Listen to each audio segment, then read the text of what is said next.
Thank you everyone for joining this session on nationalism, global citizenship and education in an era of rising geopolitics. First of all, I'd like to extend my special thanks to the UNESCO Chair on Global Citizenship, Peace and Democracy, Global Citizenship and Education in the University of Quebec, Canada, especially Professor Paul Carr, for this opportunity to discuss very pressing issue in today's world.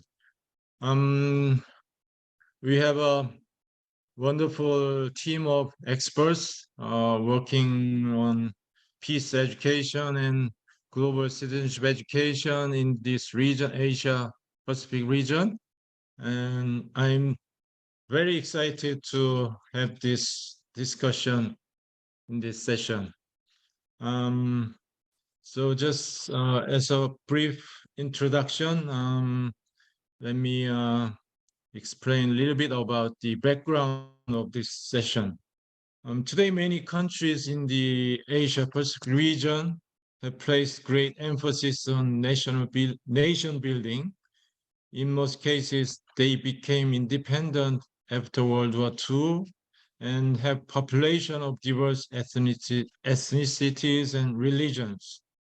For these countries, forming and strengthening national identity has always been a top priority, not just in education, but more broadly in national development policies. This strong emphasis on nation building has posed a great challenge for global citizenship education to be integrated into their education systems and to be practiced in meaningful ways. Now this challenge is becoming even greater as nationalism is on the rise in most countries, including powerful countries. Nationalism and populist nationalism in particular had been expanding their foothold in Europe, America, and elsewhere in recent years. And the COVID-19 pandemic added a big momentum for this trend. Moreover, the breakout of the war in Ukraine and now in the war conflict in Israel and the Gaza Strip is galvanizing nationalism in many parts of the world, while geopolitical tensions are intensifying, particularly in Europe and East Asia. So now I'd like to pose the first question. What are recent trends in education in your country or other countries in the region in terms of nationalism? Are you seeing a strong trend for nationalism in education in your country or other countries of the region? So I'd like to invite all the four panelists to give your answer in 4 minutes. So first, let me introduce our panelists. First, Professor Atapol Anunta Borasakul from Chulalongkorn University, Thailand. Thank you for joining us this morning. And then Professor Si-Chung Chen from Kyushu University, Japan. Thank you, Professor Chen. And then Professor Sun-Young Park from Yonsei University here in South Korea. Thank you, Professor Park. And last but not least, Professor Serafin Aviola from the Philippine Normal University, the Philippines. Thank you, Professor Aviola. So now I invite Professor Atapol. Yes, please give us some thoughts. Share some slides? May I share some slides? I prepare some photo to elaborate more on what I share. Yes. Thank you very much for inviting me to join the panelists today.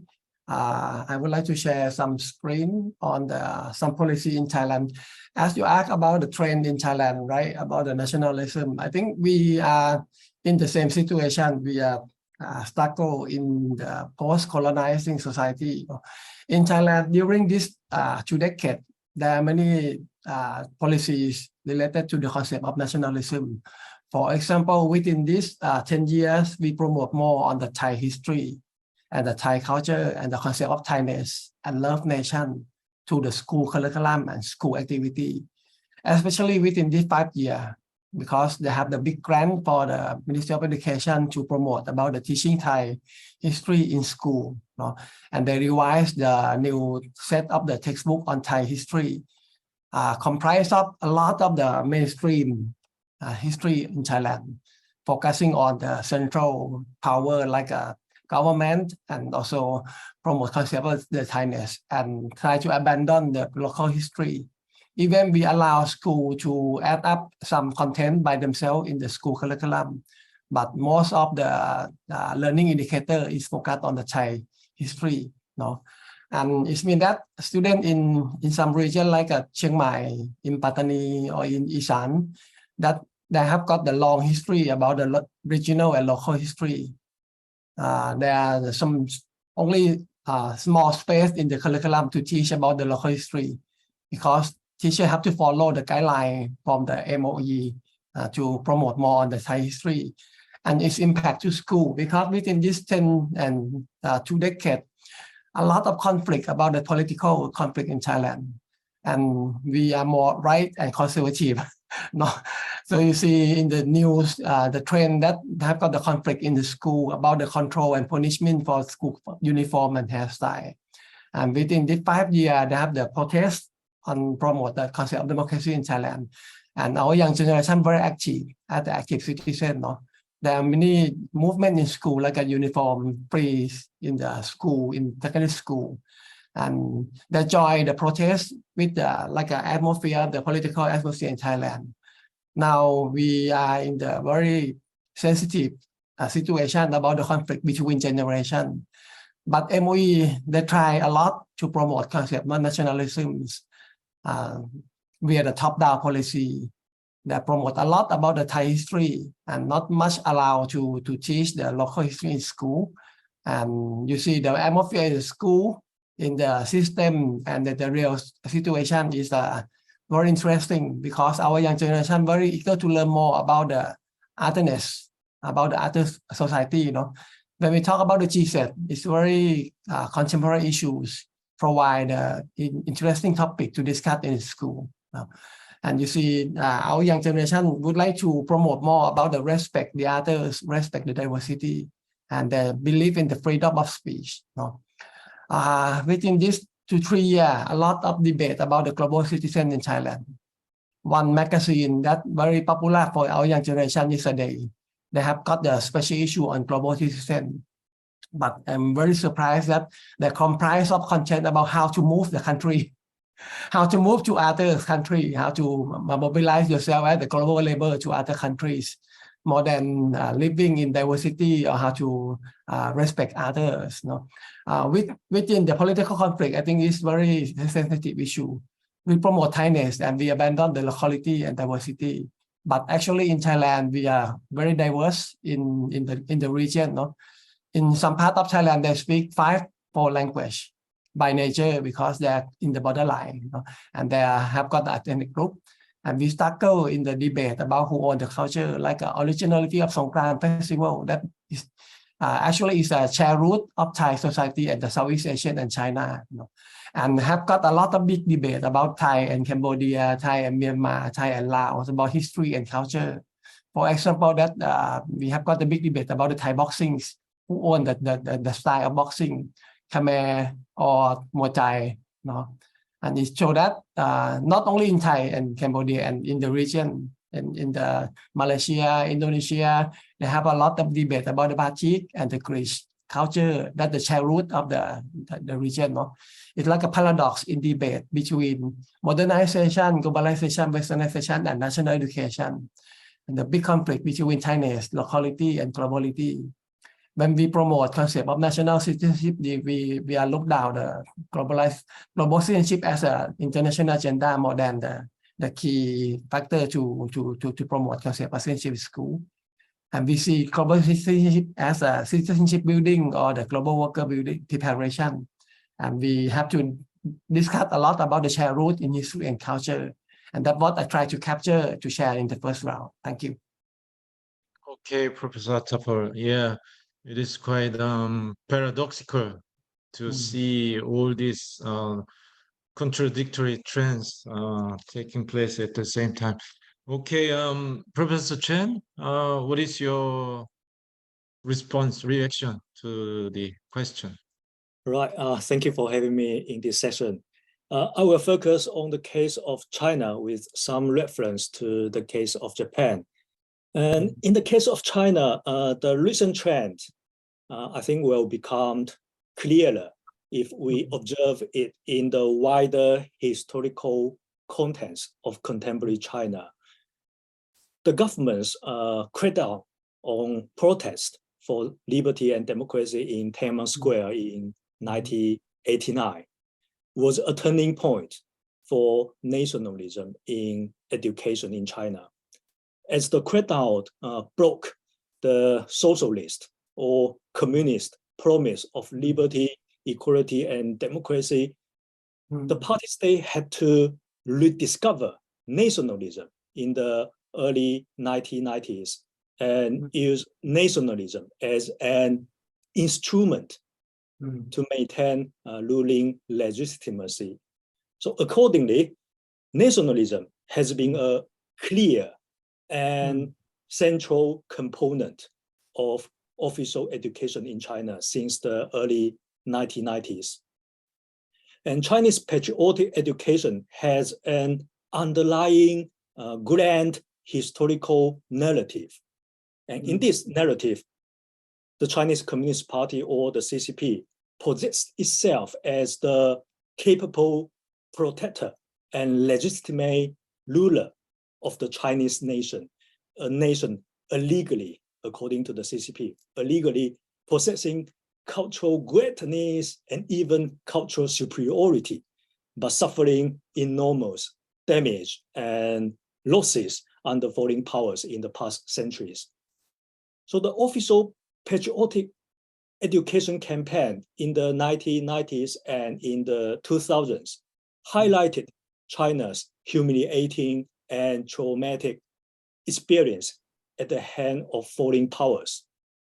But if national victimhood marked the discourse of state nationalism in the 1990s and the 2000s, the discursive focus seems to change from national victimhood to national confidence after 2012, when Xi Jinping took power. So the earlier wounded nationalism, which set the CCP as the protector from national humiliation, seems to be replaced by what I call confident nationalism, which projects the CCP as the inheritor of the past greatness of China and pushes students and ordinary people for confidence in the existing Chinese politics and in Chinese tradition and culture. So boosting national confidence has indeed been institutionalized in education.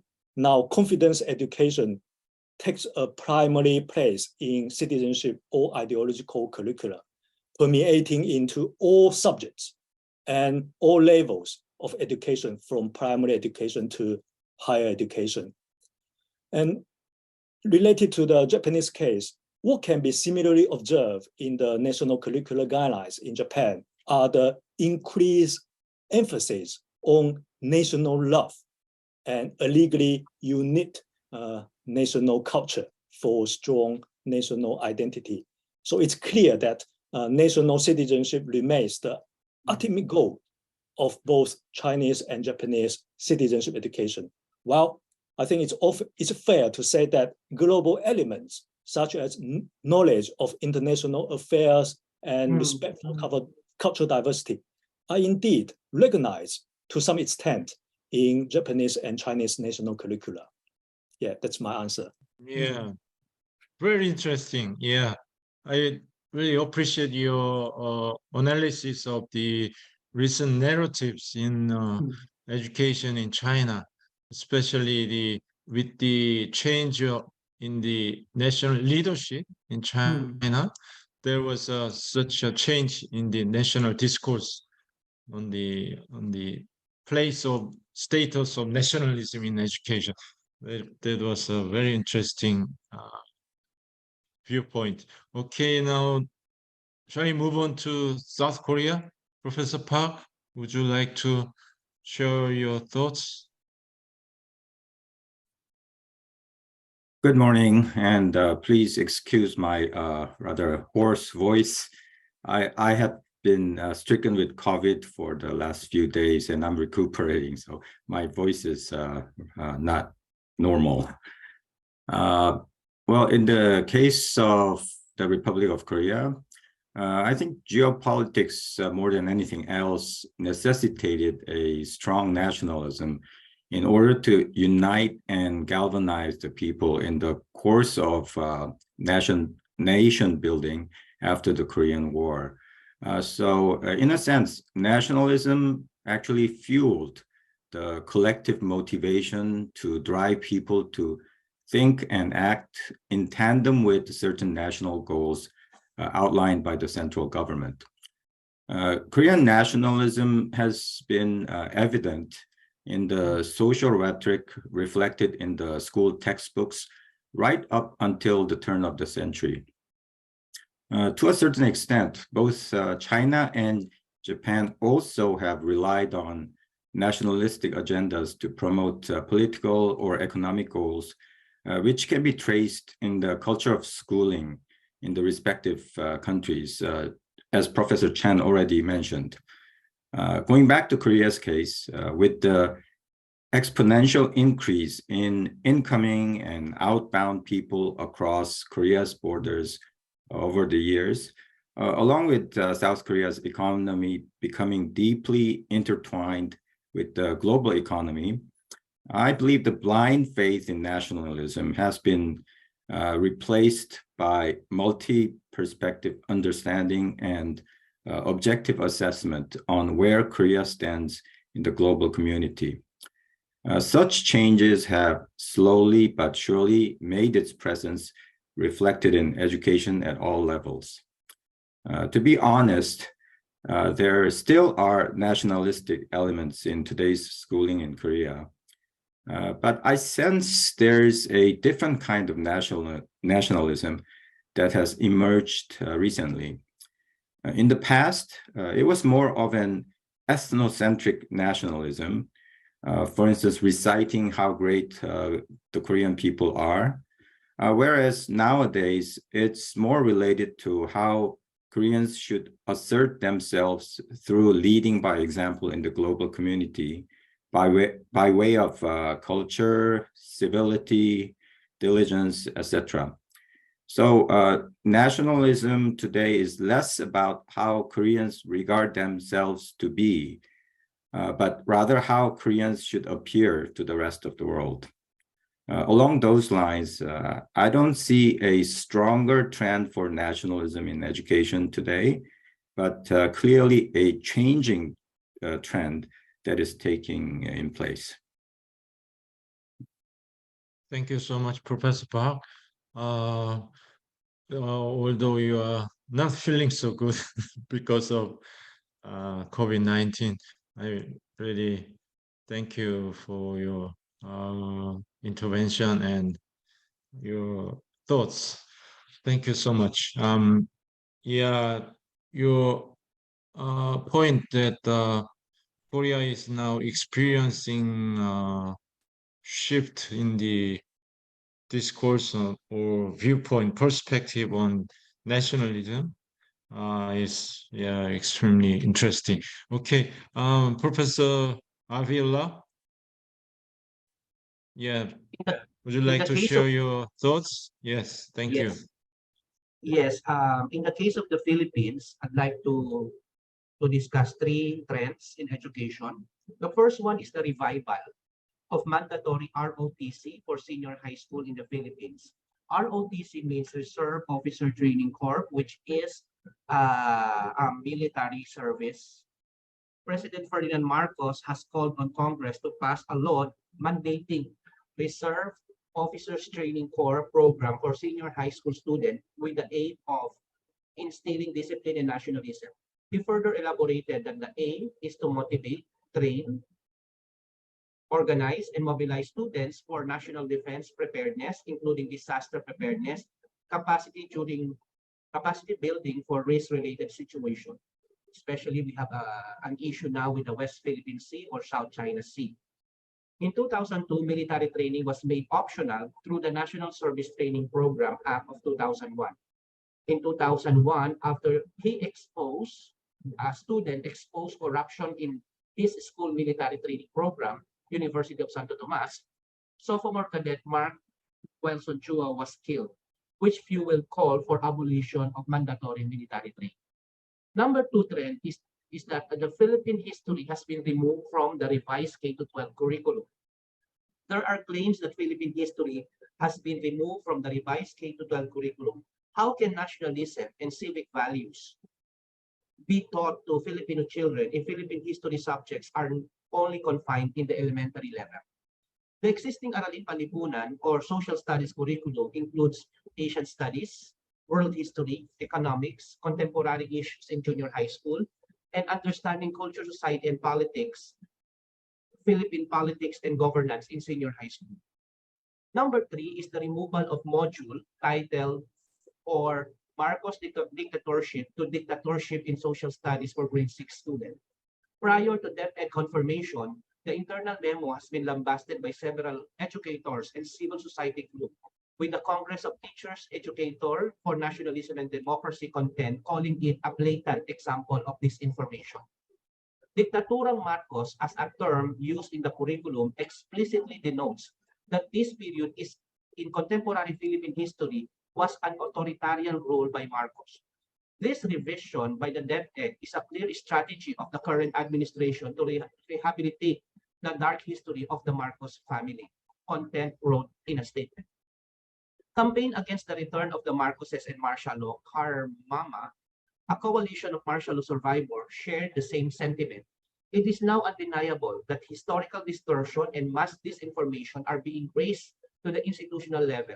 Education is now miseducation. How would the people, and particularly the children, know who was responsible for the plunder and atrocities of martial law if Marcos is not named?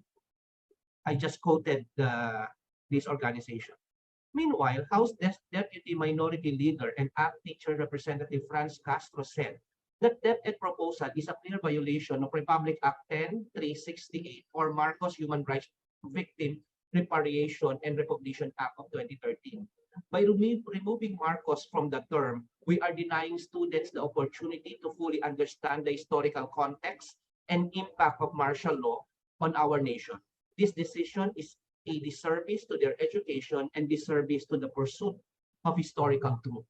So these are the three issues that I would recent trends regarding nationalism that is being perpetuated in the school, the revival of mandatory ROTC. The Philippine history has been removed from the revised K-12 curriculum and the removal of the Marcos module entitled Marcos Dictatorship in Social Studies for grade 6. Thank you. Okay, thank you. Thank you, Professor Aviola, for sharing your thoughts on recent trends of nationalism in education. Well, having listened to the remarks or interventions from 4 panelists, we realized that there are some confusing or contradictory trends in this region. On the one hand, we are witnessing the continuation of the strong emphasis on nationalism in education. We can confirm this trend, but on the other hand, there are some other trends such as global issues or local history in the case of Chiang Mai, and in the case of South Korea, we, as Professor Park has just said, we are seeing different kinds of nationalism being taught in school. So we are seeing these some confusing or contradictory trends, but what is clear is, although, is that the strong emphasis on nationalism in education is continuing. So my second question is, in your view, can there be harmony between nationalism and global citizenship in education in your country or other countries in the region? If so, how can it be fostered? If not, what is the realistic way to counter the negative aspect of nationalism in education? So I go back to Professor Atapo. So what is your Yes, what may I is your share? thoughts? Just a moment, I would like to share some slide to elaborate more about my idea. Yes. For the second question, I think it's very important because in the real situation, we have to help teachers to make balancing, right, between nationalism and the new paradigm of education, like I said. I think the key is how to help school to teacher to do the like a curriculum interpretation, because the key topic and the key characteristic are related to the concept of the GCSE appear in the existing curriculum, like a sense of respect to diversity and solidarity. Even we are promote concept of nationalism, but the keyword and the key concept of diversity and solidarity is appear in the existing curriculum, in the written curriculum. So it's really rely on the teacher capacity to interpret the curriculum and design their own school curriculum, the learning syllabus and the learning unit, no, to promote concept of the GCSE. We need to help them transitioning the new paradigm to the new kind of the teaching history.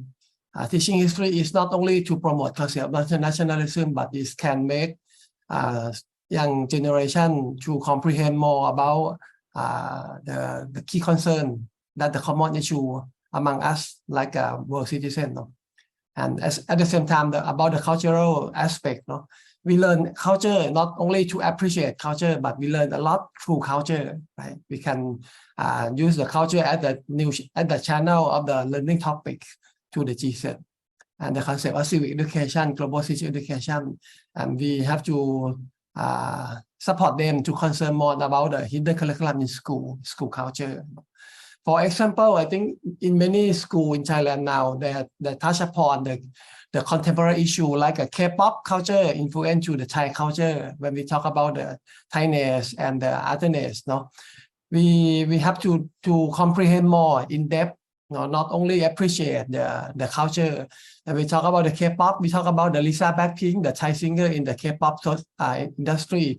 There are many things to discuss, like the alienization of the K-pop in the Thai society. You know, we learn a lot about Thainess in the foreigner perception. In one of the MV of the Lisa, right? She dressed like a Thai costume. But for Thai people, they discuss is not Thai costume. It's a adapt costume that related to some part of Thai. You know? We have to make balancing between our perception and other perception about the Thainess. You know?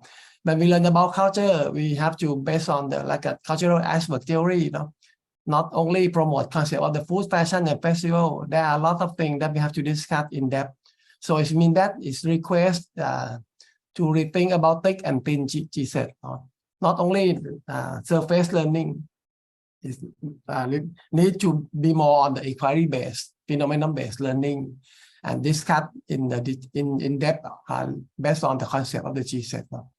And I think for Thai society, there are many topics that very popular now, like gender equality. During the COVID-19, many school teachers try to pick up some issue like female leadership in the COVID-19, no? And also in the environmental aspect, like climate change.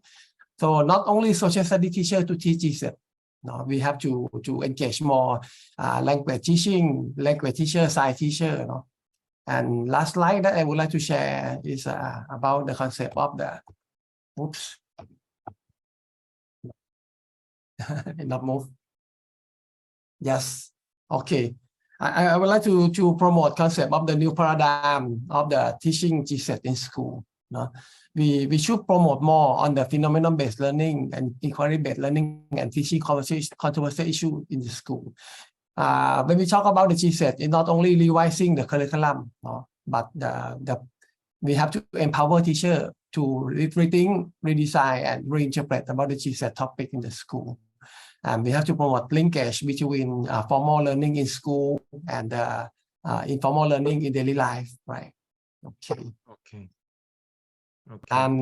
We have to concern about the politicizing GCSET. There are many dark history that we abandoned in the classroom. No? And I very appreciate that Kong Sikong talk about the grand narrative in the history. No? There are many window opportunity for GCSET teacher to do in the real context at the classroom level, not only for the policy level. That's what I would like to share in the second round. Thank you. Okay, thank you. Thank you so much. Thank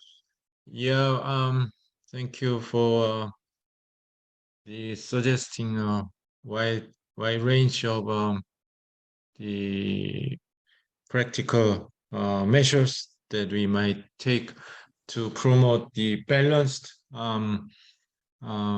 learning between nationalism and global citizenship. Okay, Professor Chen, what is your input? Yes, I think it depends on how we define and understand nationalism and global citizenship. And if nationalism means giving one's nation the first and the most fundamental moral concern, then I would say that is incompatible with global citizenship, which I would argue is about giving not the nation, but the humanity the first and most fundamental moral concern. So while nationalism is the enemy of global citizenship, national citizenship and global citizenship can be friends. Compared with national institutions, global institutions are less established and with less enforcing power.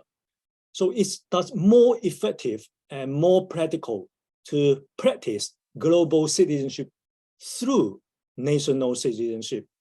What I mean by global citizenship through national citizenship is that active and critical participation in the public discussion and policy making in the established national political community with enforcing power to ensure that national policies do not harm people in other parts of the world, and if resources allow, promote human well-being at large.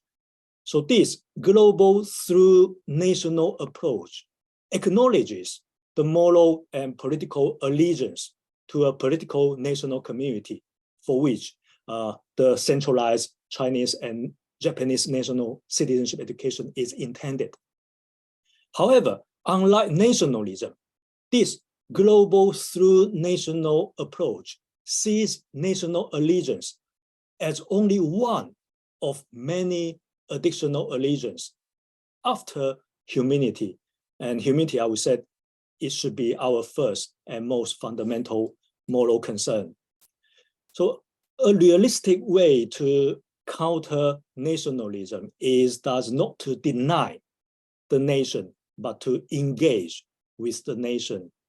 In general, is to acknowledge people's moral and political allegiance to the nation and the significance of national institutions in people's lives, and to use this national platform to protect people and eliminate injustices within and beyond national boundaries.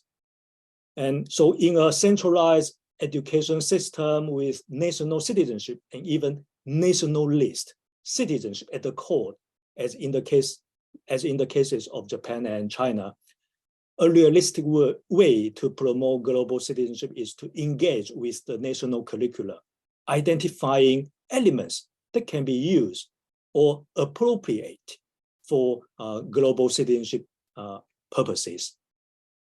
Yes, that's my Okay, answer. very interesting. I very much like your idea of practicing global citizenship through national citizenship. It's a really wonderful idea. Thank you so much for that. Okay, Professor Park, would you like to share your thoughts about this dilemma? Sure. Let me answer the second question by first quoting the words of Benedict Anderson, one of the most distinguished theorists on nationalism that the panelists probably are familiar with already. Well, he suggests that nationalism enables the sense in which the nation is an imagined community that is inherently limited and sovereign. I think, at least theoretically, we can expand on Anderson's notion of the imagined community from the level of the nation's state to that of the global community. The devotion and allegiance toward one's nation, in my opinion, need not translate into disdain and antagonism toward other nations. Likewise, global citizenship education should emphasize this very idea that national interests need not necessarily be considered from a zero-sum game perspective against other nations. Global citizenship can be fostered through education when we teach and learn that there can be much more win-win situations through communication and cooperation that extend beyond national borders. Especially when facing global crises, we all realize today that events in one part of the world has repercussions all across the globe, which means we are, we are connected as global citizens more so than we realize on a day-to-day basis. So we also have become aware of actual threats to the sustainability of the human race that comes in many different forms. Such kind of realization can be brought to education for our future generations, which is very much in line with the spirit of global citizenship education. Thank you. Professor Park, yes, certain notion of certain perception of national interest could foster cooperation or friendly relations among nations. Your point is quite important. So the global citizenship education should foster this perception of national interest. I think your point is quite relevant and important. Okay, Professor Arviola, please share your thoughts on this issue. One of the initiatives here in the Philippines to harmonize nationalism and global citizenship education is to come up with a document, which is the National Framework for GCED in the Philippines. This was developed by Philippine Normal University and the Department of Education. This is an output of the Curriculum Development and Integration Project 3 years ago. The National Framework for GCED is committed towards the deepening of understanding of what constitutes GCED and how it should be developed and integrated in the basic education curriculum. The framework intends to provide a clear direction for the development and integration of GCED in various learning areas while enunciating the national and global vision. The Philippine education system has always served as the primary vehicle for developing active and responsible citizens. which is vital for national development and nation building. However, this day and age is demanding the education system to address another form of citizenship, which is the global citizenship. The 21st century, characterized by globalization propelled by the recent phenomenon called Industrial Revolution 4.0, opened the world to every Filipino, allowing them to engage and be part of global spheres like political, economic, social, technological, environmental, virtually qualifying Filipinos as global citizens. While citizenship education is arguably more developed throughout basic education, from identity formation, statutory rights, privileges, civic duties, and responsibilities of Filipino citizens, global citizenship for Filipino, despite its relevant pressures and affordances, has remained abstract and is sporadically integrated in the country's educational system. Particularly in basic education, this gap provides the impetus for developing a national framework for global citizenship education in the Philippine basic education from kinder to grade 12. The national framework that we have developed for this set draws upon international and national context, appropriate pedagogical approaches, cultural, curricular, and co-curricular enablers, as well as the necessary cognitive, socio-emotional, and behavioral competencies. These intricable dimensions were viewed as interwoven to characterize a Filipino global citizen. Thus, this framework used the metaphor of paghabi, or the act of weaving, to describe the kind of global citizenship education germane to the Philippine context. Thank you. Okay, thank you. Thank you for your remarks. Given the short time left for our session, let me go straight to our last question. So, what are some priority actions that need to be taken by policymakers, educators, researchers, community workers, or other stakeholders, either to bring in harmony between nationalism and global citizenship in education in the region, or to counter the negative aspect of nationalism in education in the region? Now we have about less than 20 minutes. So would you like to give your answer in 3 minutes? Yeah, I will try. Okay. Yeah, Professor Atapol. Okay, thank you very much. I would like to propose just only 3 things for the priorities. As I believe in the teacher capacity to do things like interpretation of the curriculum in the school. So I think the capacity program is very crucial, and the network of the learning community within school, among school, for the GCSET teachers, practitioners, and policymakers is very crucial, because if we just allow teachers to teach by themselves, teaching alone in the classroom, they're very no new idea for the whole context, right? But if we like matching them with the other school to have got like a network among the learning community from school to school in the same area, link them to the university professors, link them to the maybe museum educators close to the school. It maybe help them to rethink about the curriculum and the learning activity that they run in the school, concern about the globalization or nationalism, and also the concern of the thing that we left behind, like a dark history in the classroom. And the second thing, I think we have to mapping the new stakeholder of education. When we talk about nationalism, it's not only in the school, but in the television program, in the museum or something. So link between formal learning in school and informal learning in daily life is very crucial.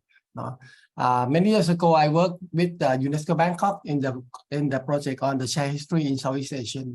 We try to make a linkage between formal learning in school and informal learning in museum. We invite museum educators to come to school and develop the learning unit together. And at the same time, many museum educators invite teachers to come to museum and develop the educational program in the museum. And we learn a lot from each other. And the last thing that I would like to propose is to build up like a platform of sharing and learning for the GCSET. at national level, regional level, and sub-regional level. That's what we try to do via the work of the GCC in Thailand and in Southeast Asian country now.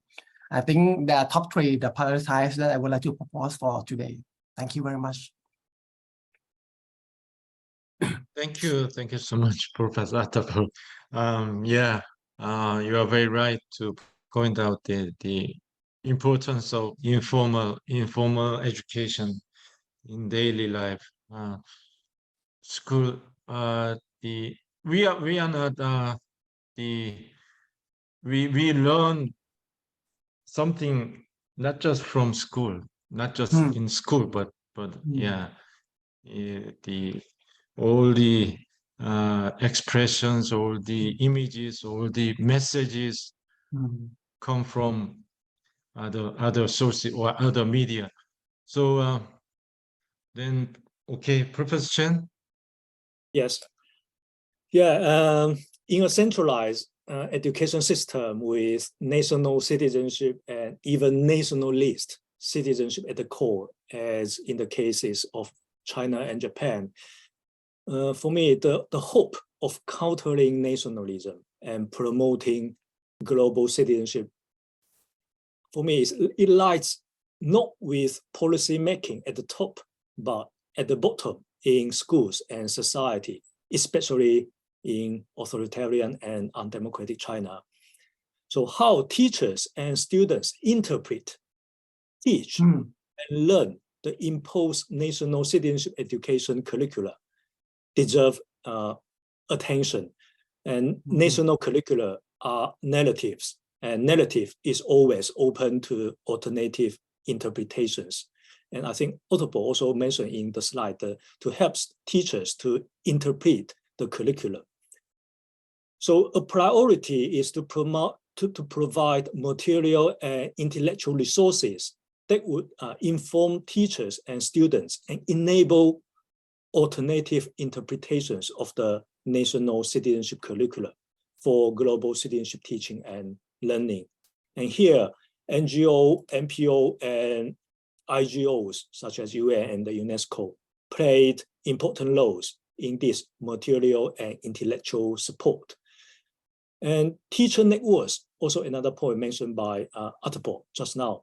Teacher networks and student exchanges are also potential channels to generate knowledge about global citizenship and the solidarity of humanity. So another point is to enabling various minorities to express themselves and ensuring their voices are heard and considered can also expose and reveal the internal heterogeneity and external interdependence that nationalism tries to gloss over. Thank you. Excellent points. Yeah, the need to provide some intellectual resources or educational resources to enable teachers and students to interpret the curriculum or the subjects on their own. Yeah, I think that needed that idea is so important. Okay, Professor Park, would you? Sure. Yes, Professor Park, please. Yeah, I think we should first remind ourselves that nationalism is not a simple term, and that there can be many different types of nationalisms. Nationalism can manifest itself in several different forms, such as ethnic nationalism, cultural nationalism, ideological nationalism, diaspora nationalism, etc., etc. So even if we limit the definition to civic nationalism, I think that's mostly what we're working around here. We have to struggle with conservative, liberal, and radical notions of nationalism within civic nationalism. So it's not simple to say how we can bring harmony between nationalism and global citizenship in education. Moreover, do we really need to consider nationalism and global citizenship from a binary opposition perspective in the first place? I think Professor Chen and Atapol touched on this aspect already. However, I find it easier to answer how we can counter the negative aspect of nationalism in education. The first step that I suggest is to examine the social discourse of our times in terms of how we collectively and yet unknowingly disparage or demonize others. Then it should be followed by searching for and rooting out any possible blind ethnocentric elements of radicalism in the form of radical nationalism in all education and media contents. And as you know, we are bombarded daily by YouTube clips, TikTok short clips that reinforce this preconceived images of how other people are like. So those are elements that we have to stamp out.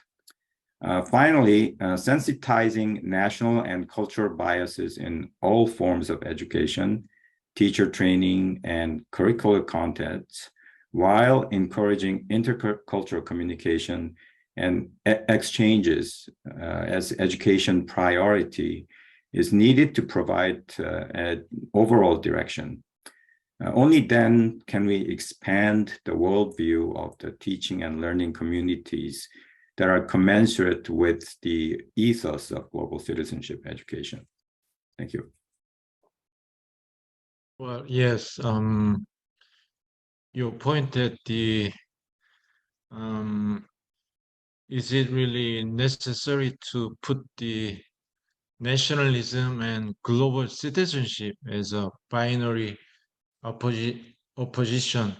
Yeah, we need to think about that really hard, and maybe we better focus on the question how to counter the negative aspect of nationalism in education. I agree with you to your point, and we really need to examine all the contents and the discourses in our education and also in our media content. Of course, for that we need a lot of work, and within in this 1 hour session, we cannot touch all those issues. But one thing important is that we need to focus on some certain type of nationalism. We need to foster, or we need to combine a certain type of nationalism and global citizenship. I think your insight is very helpful. Professor Aviola, what is your perspective? Just a quick answer. The recent development here in the Philippines provided opportunities for GCED to be integrated in the K-12 curriculum.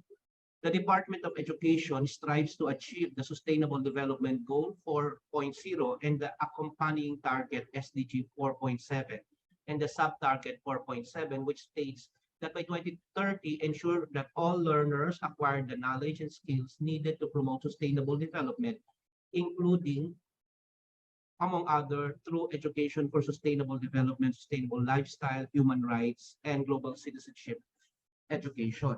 Also, here in the Philippines, the GMRC and Values Education Law, known as Republic Act 11476, institutionalizes a revamp in the edukasyon sa pagpapakatao or values education curriculum into a comprehensive GMRC and values education. This law enables GMRC to be integrated into daily activities at the kindergarten level and to be taught as a separate subject from grade 1 to 6, while values education will be taught in grades 7 to 10, where GMRC shall be integrated. So in this particular law, global citizenship education was explicitly mentioned for all the teachers, for all the learners to really make GCET an integral part of the curriculum. This is an added opportunity to develop a subject area-based global citizenship education in basic education. In our case, we would like to have more trainings, more researches, particularly on this subject of contextualizing GCET in the Philippine culture, in the mass media, and in the teacher training. Thank you.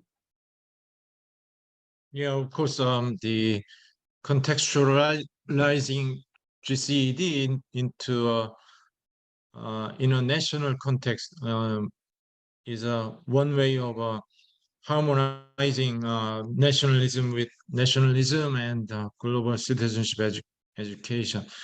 Okay, thank you, the panelists, for your insights and your thoughts. We have dealt with 3 questions. First, we looked at the current trend, and then we try to come up with some ideas on how to harmonize nationalism and global citizenship in education. And then finally, we have some we touched upon some areas of action.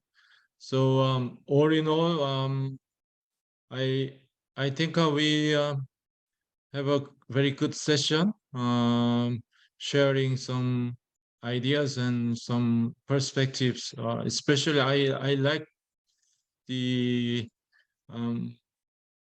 it was good to have some notion or new perspective on how to look at nationalism and global citizenship in education.